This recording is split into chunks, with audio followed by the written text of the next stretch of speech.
Hello students, welcome to the economic classes. आज का हमारा टॉपिक है chapter number 1, basic concepts in economics. इस पर्टिकुलर चैप्टर में हम इकोनॉमिक्स के बेसिक कॉन्सेप्ट्स के बारे में जानेंगे। पर इकोनॉमिक्स के बेसिक कॉन्सेप्ट्स को जानने के पहले सबसे पहले हमको समझना होगा what is the meaning of economics and what is the meaning of science. तो चलो स्टार्ट करते हैं। तो सबसे पहले जानेंगे what is the meaning of economics. तो economics is nothing but it is a science of generating and managing the wealth. Wealth को जनरेट करना और मैनेज करना। अब वेल्थ की बात करें तो वेल्थ में हर एक चीज़ इंक्लूड होती है, भले वो कैश ले लो, प्रॉपर्टीज़ ले लो या आपकी ज्वेलरीज ले लो। अब इस वेल्थ को कैसे अक्यूमुलेट करना है, कैसे बनाना है और बनाने के बाद उसको कैसे मैनेज करना है, वही होता है economics. Okay, now next is a science. तो what is the meaning of science? Science is a nothing but a systematic body of a knowledge. हर एक चीज़ का सिस्टमेटिक वे से नॉलेज हमको साइंस में मिलता है। Okay, now science is divided into two categories. One is natural science, another one is a social science. So what is a, तो सबसे पहले देखेंगे नेचुरल साइंस।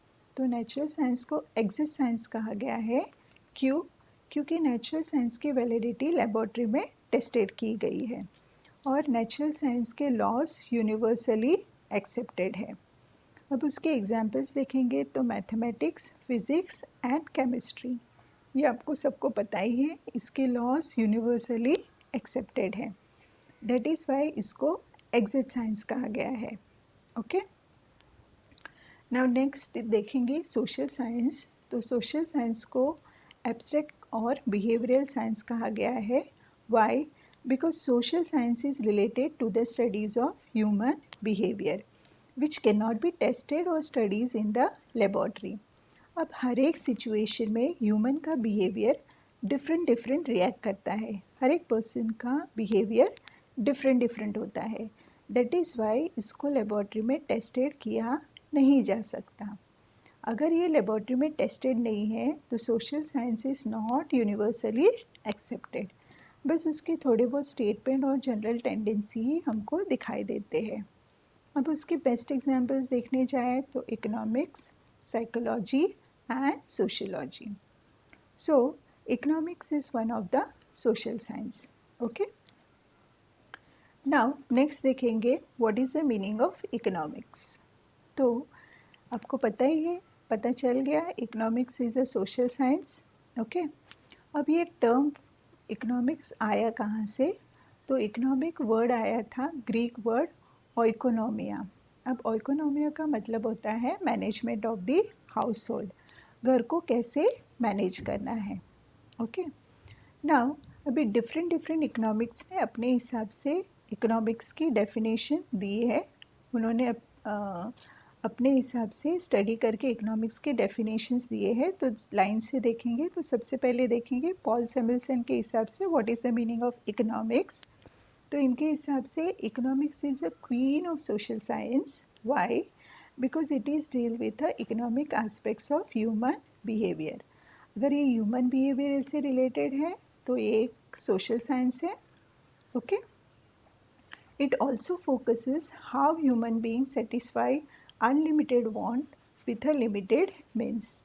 अपने अनलिमिटेड वांट्स, उनके हिसाब उन्होंने किस चीज़ के ऊपर फोकस किया है? तो उन्होंने फोकस किया है कि हमारे जो वांट्स है वो अनलिमिटेड है और उसको लिमिटेड मीन्स से हमको कैसे सेटिस्फाई करना है।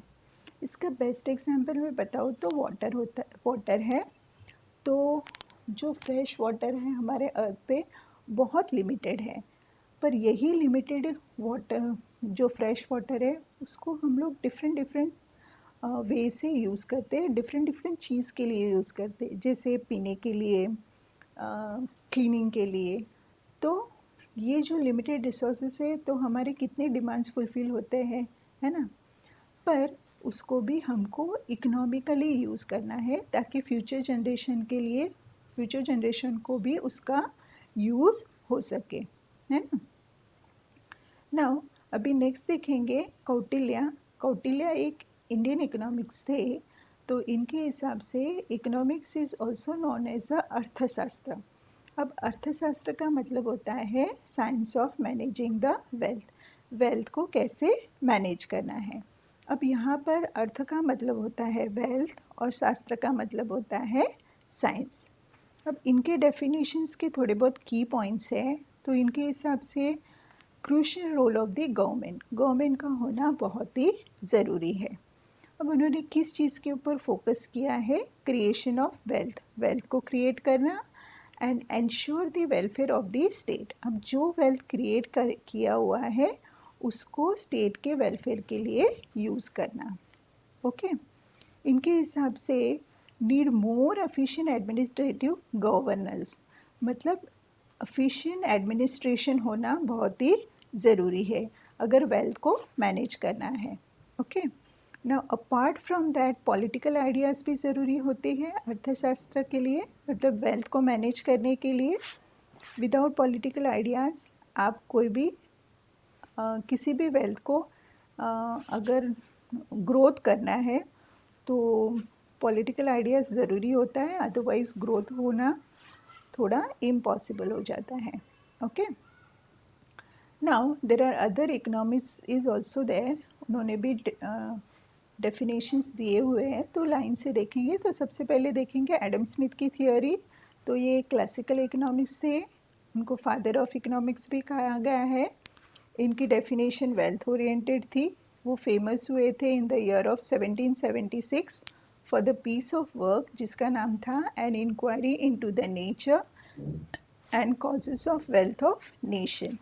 ओके अब इनके इनके हिसाब से economics is a science of wealth, that is why इनकी थियोरी वेल्थ ओरिएंटेड थी।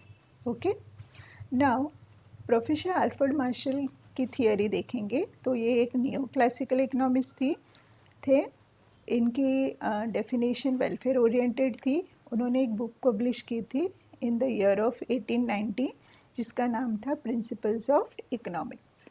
अब इनके डेफिनेशन के हिसाब से economics is a study of Mankind in the ordinary business of life. It examines that part of individual and a social action which is closely connected with the attainment and use of material requisites of well-being. अब इन्होंने भी Mankind के बारे में study किया है जो ordinary business से रिलेटेड है। अब उन्होंने किस चीज़ को एग्ज़ामिन किया था, तो उन्होंने जो बिज़नेस लाइफ में जो भी सोशल एक्शन करता है, जो भी सोशल एक्टिविटीज़ होती है और उसमें जो भी मटेरियल यूज़ करते हैं पीपल। ओके विदाउट मटेरियल हम लोग कोई भी अगर हमको वेल्थ क्रिएशन करना है तो विदाउट मटेरियल वेल्थ क्रिएशन होना इम्पॉसिबल है, राइट। तो वेल्थ क्रिएट करने के लिए कौन कौन सी मटेरियल यूज़ करते हैं और कौन कौन सी बिजनेस एक्टिविटीज़ करते हैं, तो वही उन्होंने स्टडी किया था। ओके नाउ नेक्स्ट देखेंगे रॉबिन्स थियोरी। तो ये एक मॉडर्न इकोनॉमिक्स थे। इनकी स्कैसिटी ओरिएंटेड डेफिनेशन थी। उन्होंने भी एक बुक पब्लिश किया था इन द ईयर ऑफ 1932 जिसका नाम था an essay on the nature and significance of economic science. अब इनकी डेफिनेशंस देखेंगे तो economics is a science which studies human behaviour as a relationship between ends and scarce means which have a alternative uses. अब इनके हिसाब से economics human behaviour का study करता है, पर उन्होंने रिलेशनशिप बताया है एंड्स और मीन्स का, मतलब हमारे जो नीड्स है और जो रिसोर्सेस है उसके बारे में उन्होंने रिलेशनशिप बताया है। तो उन्होंने बोला है जो हमारी नीड्स है वो अनलिमिटेड है और रिसोर्सेस क्या है, लिमिटेड है। पर यही जो लिमिटेड रिसोर्सेस है उसको हम ऑल्टरनेटिव यूज़ करते हैं, जिसका बेस्ट एग्जांपल मैंने आपको वाटर बताया ही है। ओके नाउ हर एक इकोनॉमिक्स के जो डेफिनेशन थे उनके थोड़े बहुत की पॉइंट है, तो देखेंगे एडम स्मिथ के की पॉइंट्स क्या क्या है। तो इनके हिसाब से लेजिस्फेयर इकोनॉमी होना चाहिए जिसमें गवर्नमेंट का इंटरवेंशन बिल्कुल होना नहीं चाहिए। इनकी डेफिनेशन कैपिटल और वेल्थ एक्यूमुलेशन वाली थी। वेल्थ और मतलब वेल्थ को कैसे क्रिएट करना है। हर एक इकोनॉमिक्स में नेचर के लॉज होना ज़रूरी है। इन्होंने डिवीजन ऑफ लेबर के बारे में बताया था, मतलब किसी भी चीज़ को ग्रोथ करने के लिए जो एक्सपर्ट पर्सन है उसको अपना काम उनका काम देना चाहिए, ताकि जो भी चीज़ को फुलफ़िल करना है, ऑन टाइम काम कंप्लीट करना है, तो हम लोग कर सकते हैं। Okay, now professor Alfred martial ने ऑर्डिनरी मैन के बारे में स्टडी किया था। उनके हिसाब से economics is a behavioural science. उन्होंने स्टडी मटेरियल वेलफेयर के बारे में स्टडी किया था। उनके हिसाब से economics is not just a simply study of wealth. Okay, now next देखेंगे रॉबिन्स थियरी। तो रॉबिन्स की की पॉइंट्स क्या क्या है? वॉन्ट्स आर अनलिमिटेड, है ना, means are limited, wants are gradable on the basis of priority. तो जो भी हमारे वॉन्ट्स है उसको ग्रेड में डाल दो, जो पहले नेसेसरी है उसको पहले सेटिस्फाई करो और उसके बाद में दूसरी चीज़ों को फुलफ़िल करो। Means have an alternative uses, जो भी रिसोर्सेज है उसका हम ऑल्टरनेटिव यूज़ करते ही है। फॉर एग्ज़ाम्पल वाटर है, मनी है, हर एक चीज़, है ना। नाउ आपके बुक में थोड़े बहुत डू यू नोज़ हैं, तो देखेंगे। तो सबसे पहले देखेंगे कौटिल्या। कौटिल्या कौन थे? He was a great statesman, philosopher, economics and royal adviser.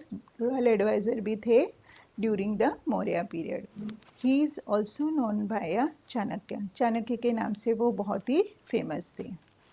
In 2018 Paul Romer and William Nordhaus ने नोबेल प्राइज़ जीता था इकोनॉमिक्स में। तो पॉल रॉमर ने क्या डिस्क्राइब किया था? Growth of theory. And William Nordhaus ने कंट्रीब्यूट किया था एनवायरमेंटल इकोनॉमिक्स में। अब 18th सेंचुरी के जो भी इकोनॉमिक्स थे उनको क्लासिकल इकोनॉमिक्स कहा गया है। उसमें नाम है Adam Smith, David Ricardo, J S. Mill, T R. Malthus etcetera. 19th and first half of 20th के जो भी इकोनॉमिक्स थे उनको न्यू क्लासिकल इकोनॉमिक्स कहा गया है, जिसके नाम है Alfred Marshall, A C. Pigou, Irving Fishers etcetera. और 20th सेंचुरी के जो भी इकोनॉमिक्स है वो मॉडर्न इकोनॉमिक्स है। मॉडर्न इकोनॉमिक्स के नाम से कहा गया है, जिसमें है Robbins, James Keynes, Paul Samuelson etcetera. Now this is very easy topic, nothing is there. I hope आपको ये समझ में आ गया रहेगा what is the meaning of economics and what is the meaning of science. अब नेक्स्ट जो भी सेशन रहेगा उसमें मैक्रो और माइक्रो इकोनॉमिक्स के कॉन्सेप्ट्स के बारे में समझेंगे। Okay, thank you so much for watching the video. Thank you so much. Thank you.